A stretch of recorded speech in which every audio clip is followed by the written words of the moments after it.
Blume Edit. The Blume Edit. The Blume Edit. The Blume Edit. The Blume Edit. You're listening to The Blume Edit, where we talk all things beauty, business, and being unfiltered. I'm your host, Kia, from Blume Aesthetics. Welcome back to The Blume Edit, where we sit down with women who are shaking things up in beauty, business, and beyond. Today's guest is someone who knows exactly what it takes to build a brand, not just a business, but a presence. Brooke Vulinovich is a globally recognised social media educator. She's built an empire from her laptop, mentored thousands, and helped women step into their worth, all while showing up with unmatched energy. Brooke, welcome to the Blume Edit. Oh, thank you so much for having me. What a lovely introduction. Well, thank you for tuning in all the way from Croatia. We were talking before, not in sunny Perth where we are, but in cold Croatia. You can definitely send some Perth sunshine my way.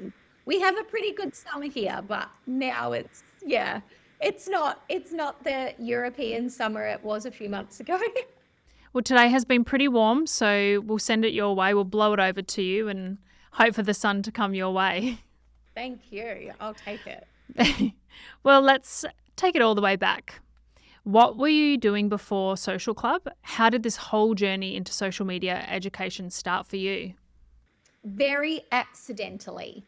There was definitely no life plan that this was going to be in my future. So I had resigned from my 9-to-5 and I'd actually come over to Croatia for the first time in my life. And while I was here, I was thinking, basically, how could I travel more? How could I create or get a job where this could be more of my life? And the thing that made sense the most was actually starting a business, not getting a job. So my husband and I went back and forth a little bit on what we could possibly do or what I could do. And I really had to look at drawing from strengths from my previous role. And something that I really enjoyed from my previous role was event planning and management. So I was a bit nervous about it. I'd never ever thought I would run my own business, but luckily I had the support of my husband, then boyfriend, saying, give it a go. Why not? And also I dropped out of uni and I dropped out of TAFE, and I really didn't believe that I would be able to get a job that was high paying or really of any sort of importance. That was a real, limiting belief that I had. So starting a business kind of made sense because I could hire myself and it didn't matter if I didn't have a degree. So I started the events business, and this was when social media for business was really new. So this is about 11 years ago now. Yeah. And people weren't really using it for business, but I was in a 1-bedroom apartment in Perth. I didn't really know anyone outside of the previous job I had been in. And I thought, how am I going to get people to know that I exist as a business? How am I going to get customers? And I thought, well, social media is free. I also had barely any money at the time. I thought social media is free. How about I use it? Look at what the bigger brands that are already on these apps are doing, study them, see what they're posting, see how they're setting up their accounts, and use it for my business. What could possibly go wrong? So I did that, and I started getting clients, and the account was growing. And then I actually started another business because I thought maybe this would only work for a service-based business. So I started a product-based business and did research into how products were using social media and what they were doing and what they were posting and how they were setting up their accounts. And the product business grew quite fast as well. So fast, in fact, that within 5 days of launching, it was actually an online sunglasses store that sold dupes of all of the famous sunglasses at the time. We sold out within 5 days just using social media. And from that point, I had other businesses who realized I was doing social media myself for those brands, not outsourcing it, because back then everyone outsourced their social media. No one did it themselves because there was nowhere to learn how to do it yourself. Yeah. And so these businesses started reaching out saying like, we know that you're doing it yourself. How are you doing it? Can you teach us what you're doing? And that's where it all began. I started hosting social media workshops from my little apartment. And then eventually those workshops got so booked and so busy, I had to find a bigger venue.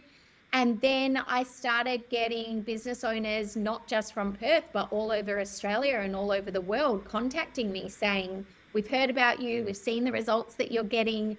How can we access your teaching? And that's when I created Social Club. And Social Club was my online education platform to reach businesses globally, to teach them how to sell on Instagram. So we had thousands of members from all over the world, I think 37 countries around the world. Yeah.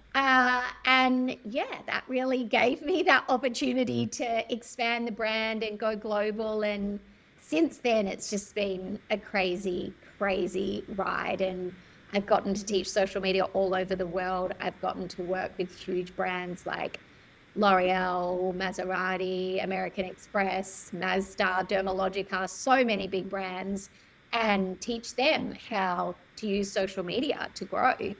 And it's been quite an honor. And it's also allowed me to move all over the world as well. So your dream came true where you could travel and work at the same time and live your best life. It was definitely not overnight. It's been a solid 11 years of really hard work. A lot of failures as well.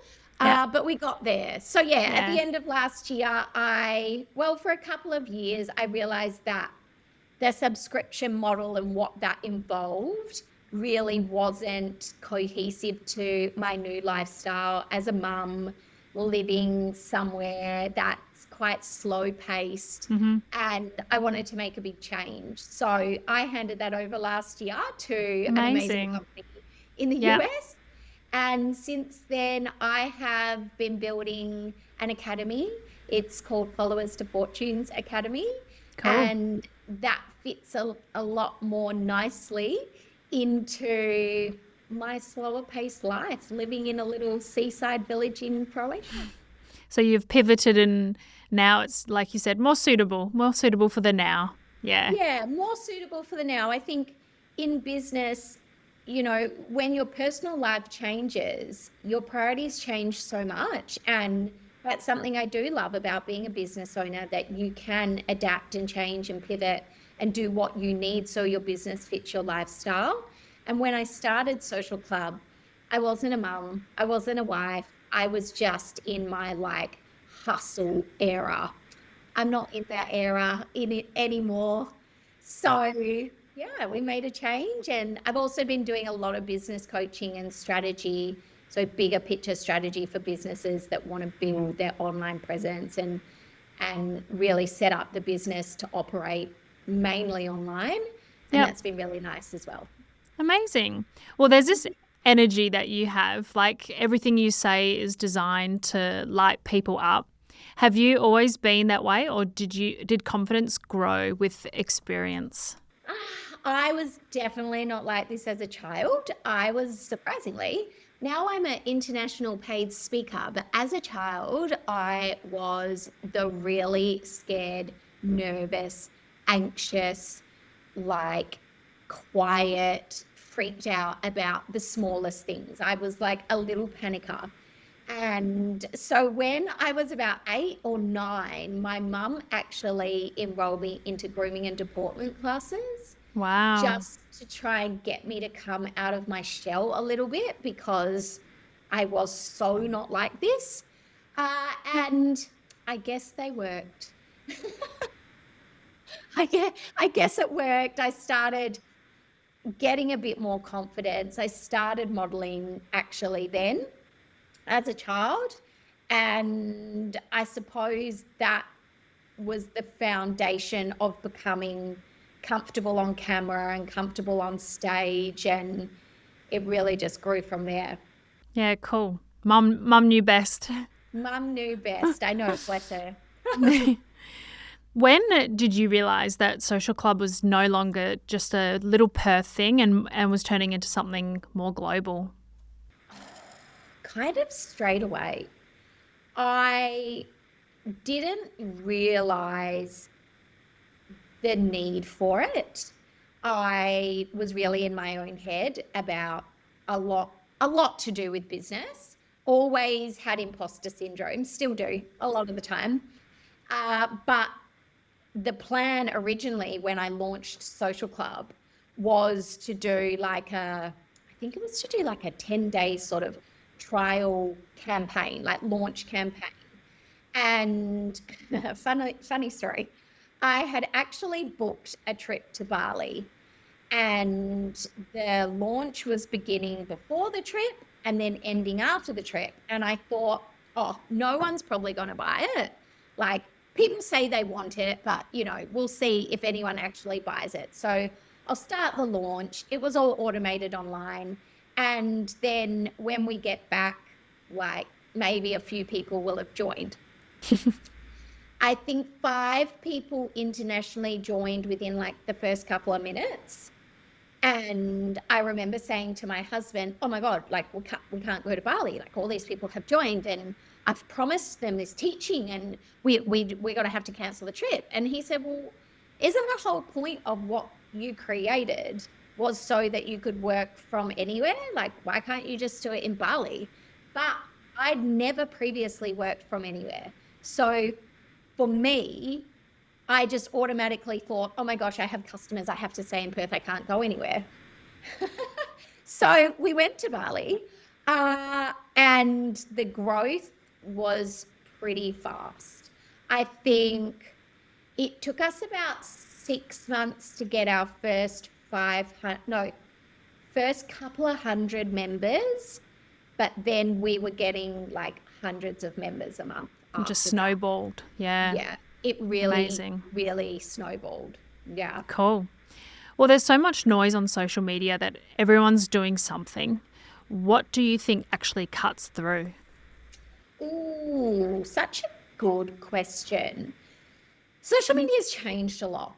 From when I started teaching, social media was very, very much about value, about tips, about education, about really elevating yourself to be the person or the brand who knew more than anybody else. But as it can often be with a trend, when everybody starts doing it, it's not really trending anymore. So what I have seen come in more and more and more over the last few years is storytelling and documenting. So rather than like, here's 3 tips too, more like, here are the things I implemented in my brand, business, life, insert whatever the pain point is. And here's the outcome that I got from that.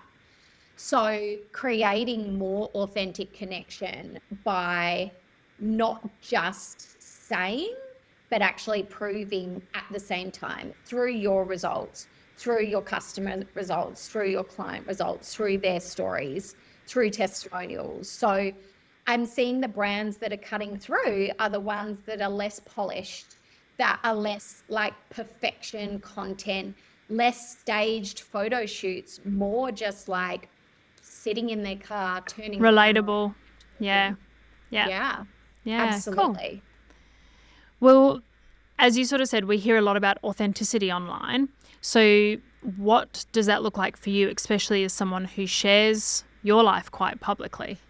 Yeah, well, what that looks like for me is I actually started a YouTube channel because our life has been pretty different over the past couple of years. And I don't know, when you're in it, like we're in it, we're just going about our day by day.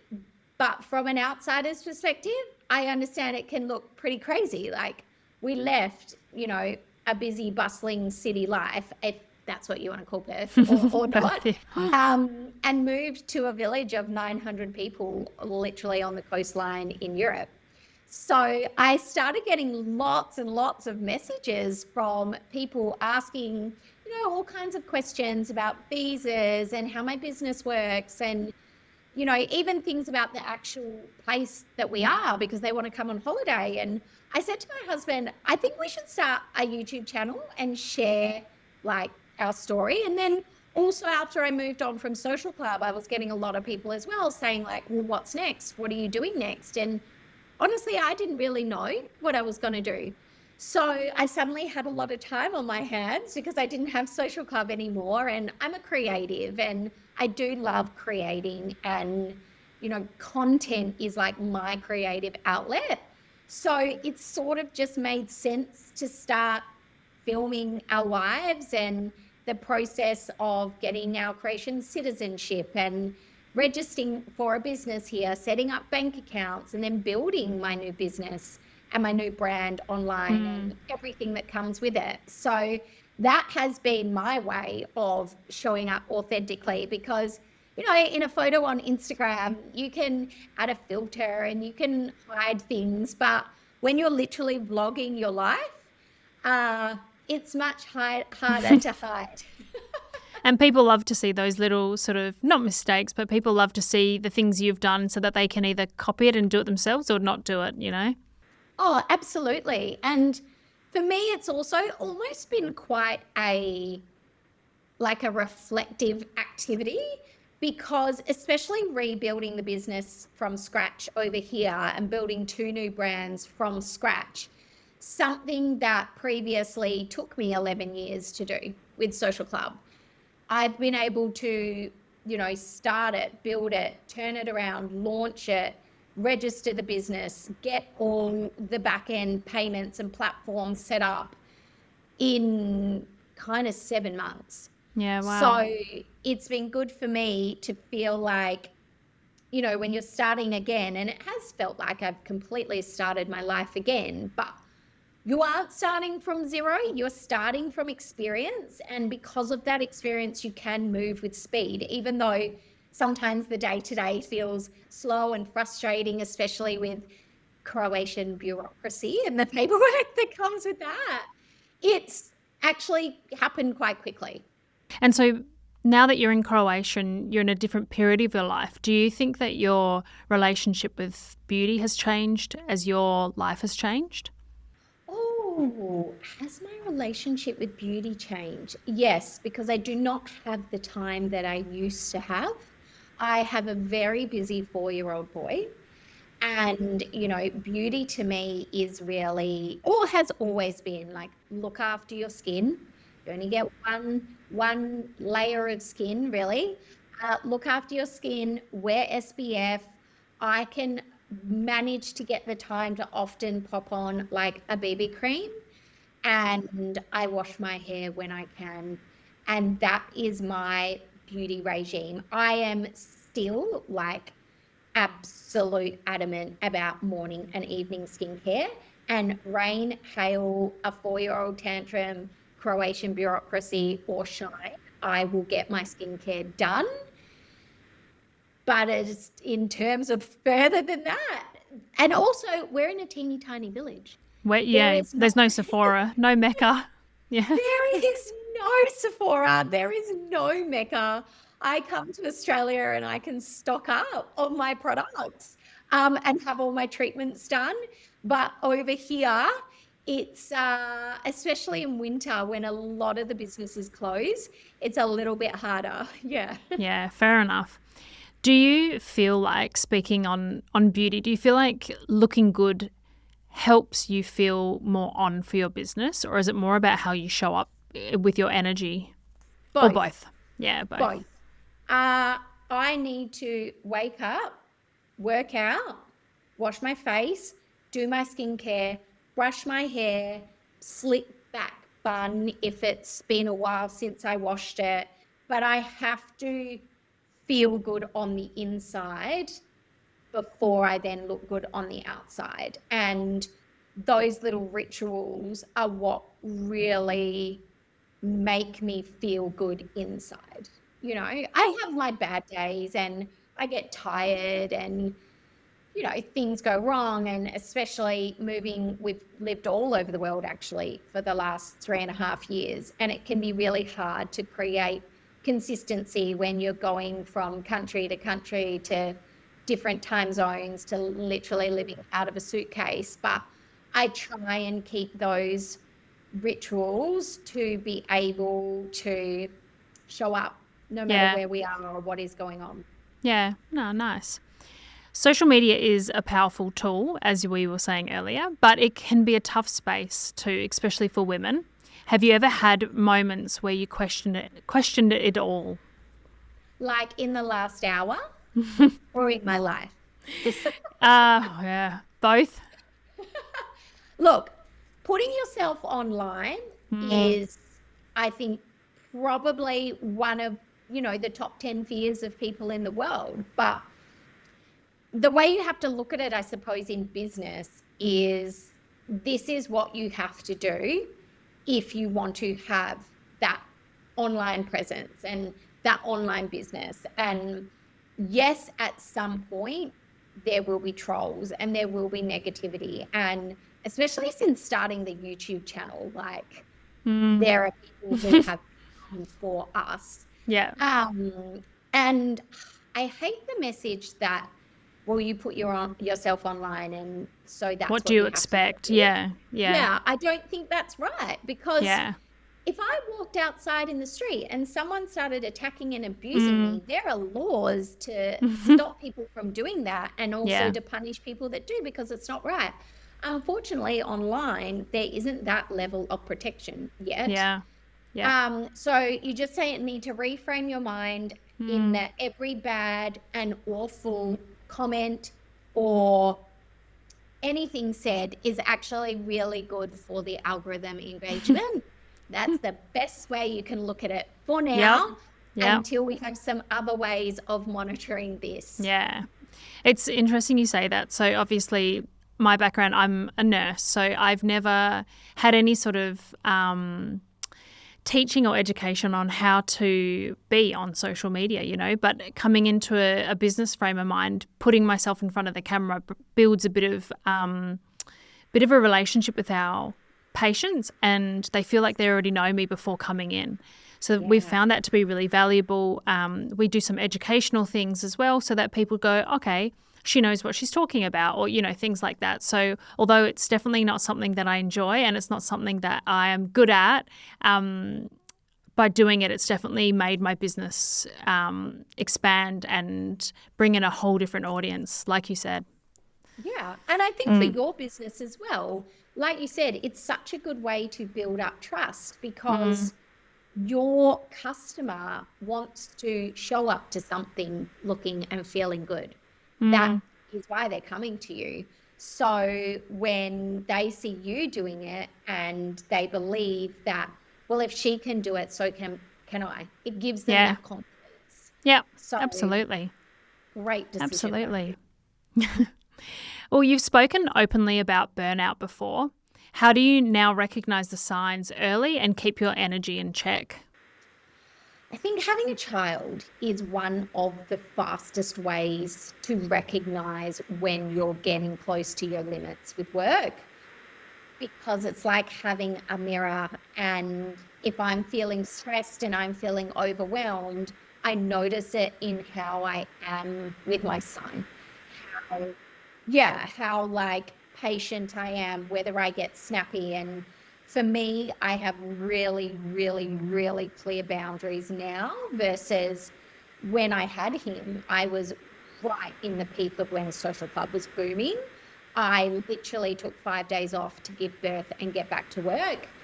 And I hustled through that first 12 months with a baby at home, trying to run, an international multi-million-dollar company. It was not easy. And I don't really love the version of me that was a mother then. Becoming a mother gave me a job I'd never had before, and I liked that job better.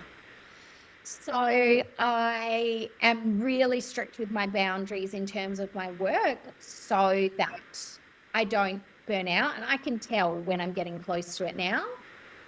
And that's why I've changed the way that I work, and I've changed the way that my business operates, so that the workload is within the time I have. My son's at kindy, half day, 5 days a week. And that's my time to work now. Yeah. And I don't do Gives you anything that else. balance.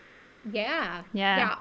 It has Yeah, to. amazing. Otherwise, it's not fair on them. They don't Yeah. understand, Yeah. and especially as a business owner, you build this business and you build a setup so that, like for me, when I first started teaching social media, my long-term goal obviously was to travel the world, but also to be able to start a family and be there for my family and be there for my child and be happy mummy, as my son calls it, not angry mummy. So that's the point, right? You've got to bring it back to the why of why you started, and then you've got to set those boundaries and adjust your business accordingly when you're not happy mummy. Yeah. Oh, that's cute. Well, what's something that you wish more women knew about business? Be prepared to work hard. I think there's a lot of BS now, more than ever before, that you can build a business that earns 7 figures overnight, working 2 seconds a day and never posting to social media. It is a strategy that a lot of people use to sell, but I don't believe it to be real.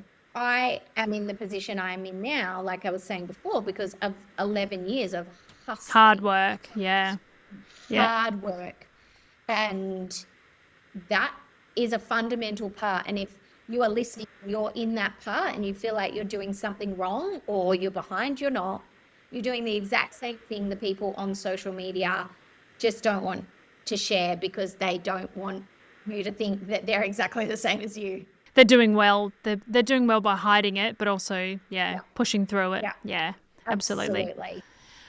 So what's next for you? Is there anything you can tease us with at Oh my all? goodness, what's next for me? Well, I'm currently in the launch of the Academy. So Followers to Fortunes Academy is really the culmination of everything that I have learnt on how to sell on Instagram. So not just how to get more followers, but how to actually sell your products or your services without burning out. And yeah, it's my sort of legacy work, I suppose you could say. It's not available to the public yet. I'm currently launching the beta, so basically a test round for people to come in, try it, see what it's like, give me feedback before I publicly launch it. But it's really, really exciting. It's going really well so far. So I'm excited for it to go public, which won't be till next year. And then I'm also in the planning phases of I host an annual event in Perth every year, which is grown to really be probably Australia's biggest celebration of women in business for International Women's Day. So we have locked in the date for that. It is Friday, 6th of March at Crown Towers. Yeah, it is. And honestly, it's my proudest event, really. It's such a beautiful day, and there's a lot of work that goes into the behind the scenes of making it the event that it is. So really working on that, and tickets for that will be on sale probably in the new year. Exciting. I'll be getting mine for sure. Absolutely. I would love to see you there. All I'm stressing about is what I'm going to wear. Yeah. And if it's good weather. Good And if Perth it's good weather. it should be. But Yeah. I'm also excited to come back to Perth. Yeah. I I bet. still love Perth. I miss my friends. I miss my community. So Yeah. looking forward to that. Amazing. Well, Brooke, thank you so much for sharing your story, your wins, your pivots, and everything in between. Your energy is magnetic, and I know so many listeners will walk away from this episode feeling more empowered to take bold action, whether that's in business, branding, or simply backing themselves. Until next time on the Blume Edit. This is the Blume Edit, unfiltered, unscripted, and unapologetic. Subscribe now and tune in weekly.